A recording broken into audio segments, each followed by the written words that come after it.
did something similar to this video last year, so if you want to go check that out, it'll be up there. But the list has definitely changed since last year. So I suppose let's get into game number 5. That being good old Ico. First game that Fumito Ueda ever made, which is the creator of Shadow of the Colossus and The Last Guardian. This game's pretty good.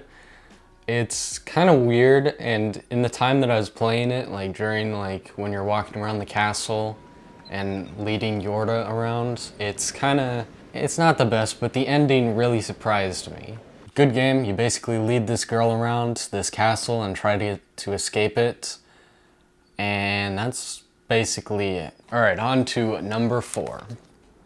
Horizon Forbidden West. This is one of the first games that I got for my PS5, and it's kind of funny because the whole beginning where you have to climb the tower and kill the snakes, I don't know what they're called, they're snakes to me. I really liked that part, and then after it continued on into the story, after like it was like Horizon, you know, and then the story continued, and I honestly was falling asleep over the game. There's so much talking. There was just not enough action for me. There was not enough change in the environment for me. So it kind of just sat on my shelf for like most of the year. About a few months ago, I went and put it in and started playing, and I didn't stop playing until it was finished. I don't know what changed. The one moment that sticks out to me from the entire game is the Remains of Las Vegas, that mission where you have to help the guys get to the interior underwater of Las Vegas, and forget what they were doing. They were getting some sort of gems or pearls or something. I forget what, but that was a really good moment. I have some pictures that I'll throw up, and you can see. They're pretty good. But yeah, the ending of this game, again, it wasn't the greatest. It wasn't the greatest ending to a game, but overall for graphics, which are like the best that I've ever seen in any game, that's a lie. But for graphics and gameplay and story and the amount of fun and the climbing and the everything, it's a pretty good game. Number 3 is The Last Guardian, which is Fumito Ueda's 3rd game, and at this point, newest game. Now I played this game on PS5, and it's got a lot of problems. I'll throw up a video. You can see what the problems are all about, but pretty funny problems. And 3 times I had to uninstall and reinstall the game because it would not let me past a certain point. It would just freeze, and that was it. You had to uninstall it and reinstall it to get it going. It runs beautifully on the PS5. It looks pretty impressive. And Trico reminds me of my own dog, who's down there. So yeah, extra points. And the ending of the game was making me feel stuff, and that's what I love in games. Alright, so the second game, I'm about to have to get out the arsenal here, so be prepared.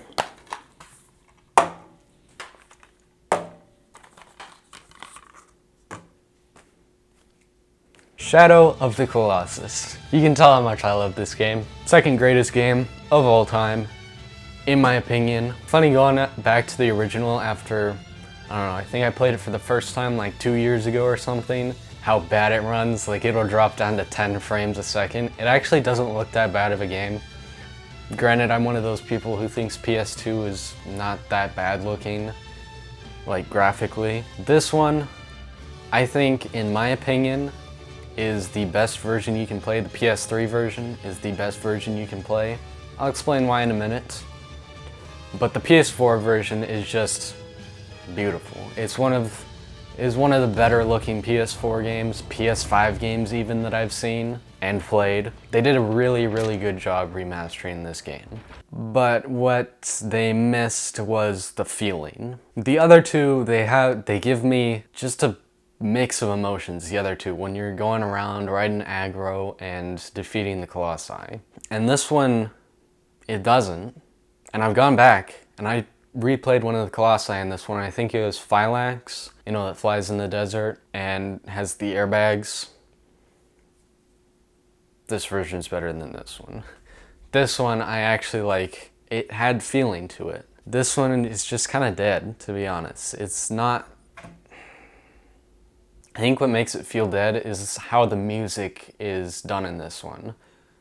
It's the exact same songs, it's the exact same everything, but how the ambient environment and how Aggro's hoofbeats on the ground sound, and then the Colossi, how they sound, and the music and everything. It just doesn't have the same feeling that these two do that made me love this game as much. And as well, I had this game on hard, and it was so easy. It was like a cakewalk through each of the Colossi. I know I sound like I'm hating on this version, the PS4 version, but I really just didn't like it as much. And this is the version that a lot of people played, and they loved it.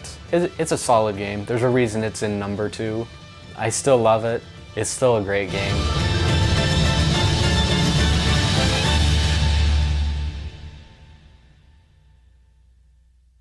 Alright, so before we get to game number 1, I have a few extras, bonus if you want to call it that, because I feel like it wouldn't be fair to not include these in this list, because they're good. Starting off with Spider-Man, the original one. I have yet to play Miles Morales or Spider-Man 2, but I'm assuming they're going to be pretty good. Honestly, when I came into this game, I was like, it's Spider-Man. How good could it be? Because like, I'm not really a big fan of Marvel, and especially not DC. It really surprised me with how good it was. It's a really fun game. I'd say it's a pretty mediocre looking game for PS4. I like it. I like it a lot. I like it a lot. Honestly thought it'd be a waste of my money, but when I got it and started it, I didn't stop playing until it was finished. Just like a lot of these games on this list. Alright, so next, and I absolutely love this game, Reality Fighters for PlayStation Vita. I know, you can hardly see the case. It's there, barely. It was the first game that I got from my PS Vita, one of my favorites so far.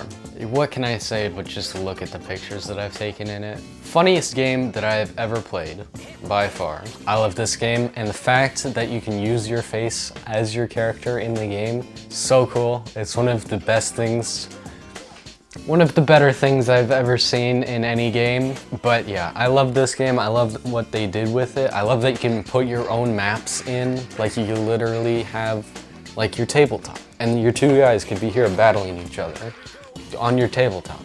It's pretty good. Reality Fighters, PS Vita. I love it. It's good. And I would feel bad not putting it in this list. But on to the greatest games ever created.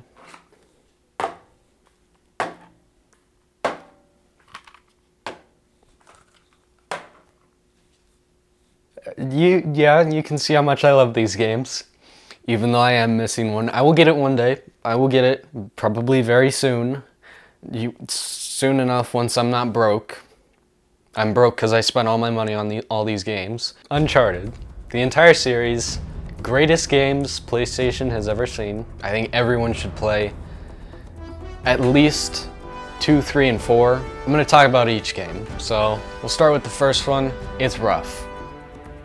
It's almost funny going back to it because it's a great game. The story isn't the best. It's one of the darker games of all of them. Yeah, it's rough. How the characters just, they look like wax. I don't know, the entire game kind of looks like that.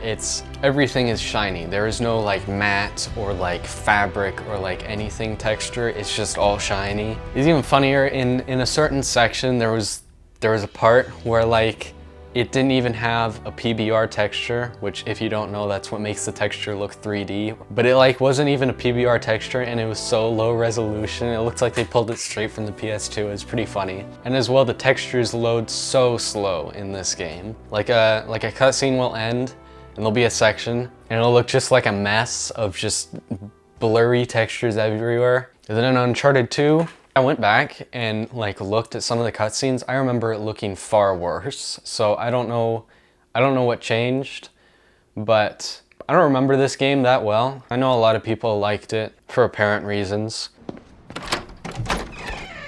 Hello. I wasn't part of that group. Now on to Uncharted 3, which is my favorite game on the PS3. Favorite of the PS3 collection. It is the best looking game on the PS3 period. The funniest game on the PS3 period. I know a lot of people didn't, but I really like Uncharted 3. I like the desert, which is probably part of why I love it. It's impressive that it runs on the PS3 as well as it does. I'm gonna skip Uncharted 4 for the moment and go to the one that you probably cannot see, which is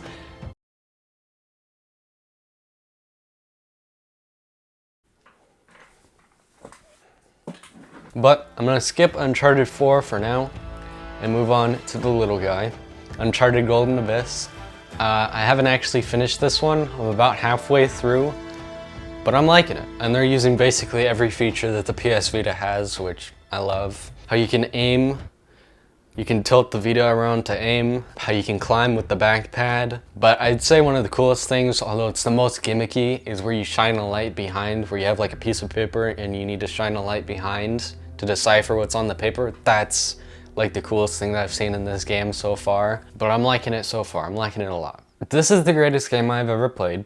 Uncharted 3 comes close, but not really. It is the most impressive game I have ever seen. I don't even know where to start with this. There's so much that I could say. There's so much I could talk about. The first thing that I noticed, Drake doesn't really seem right. Like, I know that he's an old man now, but he just doesn't look like Drake to me. But like the difference between Nathan here and Uncharted 3 is massive. And I like Uncharted 3's Drake the best. In the beginning, with Drake at the orphanage, I don't know how that kid could have turned into the Drake in Uncharted 3, who turned into the Drake in the other games, who turned into this Drake. This game is the best graphically looking game I have ever seen, which is impressive considering it's 8 years old and it was on the PS4. When Drake and Elena were going through the flooded place with the mansions for all the pirate captains, I forget what it was called. It wasn't Libertalia, it was the second place. Those corridors where you're going through are the most graphically impressive thing I've ever seen in any game, by far. And the way they use HDR in this game, it looks so good. Like, the muzzle flashes, they look so good. The part that sticks out to me the most from this game, well, there's two parts mainly. But the first one that actually like impresses me the most, whenever Elena's looking at Drake and talking to him, it's so real sounding, it's so real looking. Her facial expression, it's so real.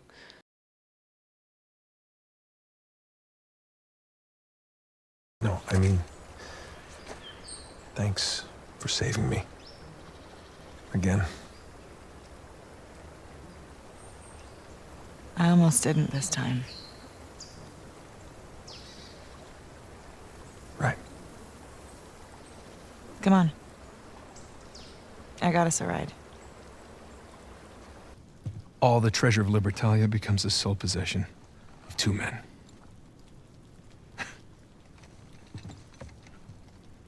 These are some of history's greatest pirates, and they all perished in an instant at this very table. It's incredible. Yeah. I'm sorry. I'm sorry. It's okay.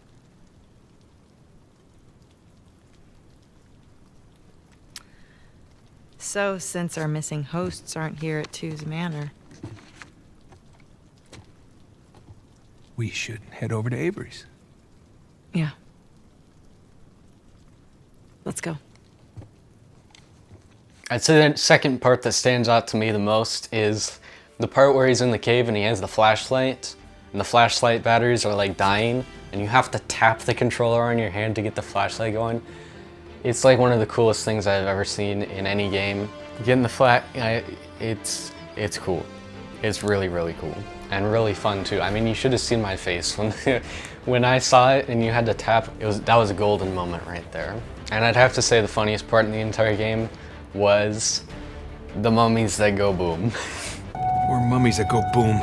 The way that this game ended, I did not expect at all considering the rest of them. I feel like they could have done it better. I feel like they could have been more sentimental about the entire series, made it more better, but I like how they did it. It wasn't a bad approach to how they did it. And the attic in the beginning, where you go through and he has all his treasures and notebooks, that's so cool. I love it. I liked going through all of them. I like everything about this game. The locations, the idea, the puzzles, the story, the chase scenes, everything about this game I love. And it's the best of the series and the best game that I've ever played. And I also find it pretty funny too. If you look on the inside, there's an ad for The Last Guardian. I wonder where I've seen that game. So yeah, here they are, my favorite T-rated games, and honestly what I think are the best T-rated games that PlayStation has. I love all these games. They are some of my favorite games of all time. Obviously, my favorite game of all time. If you guys want to buy any of these games, I will have affiliate links, Amazon affiliate links down below for as many of them as I can put. I know some of them are kind of old, and I probably won't be able to put them in an affiliate link, but I'll do my best. And if you want to go buy them, please use the affiliate links down below. But I will be continually buying games, so this list will maybe be different next year, I don't know. Eventually I'll get around to games like The Last of Us or Red Dead Redemption or other stuff like that, and I'm sure those games will take the place of these. But for the time being, these games are great. I love them. I hope you guys liked this video. I'll see you guys in the next one. Oh, did I mention thank you for watching?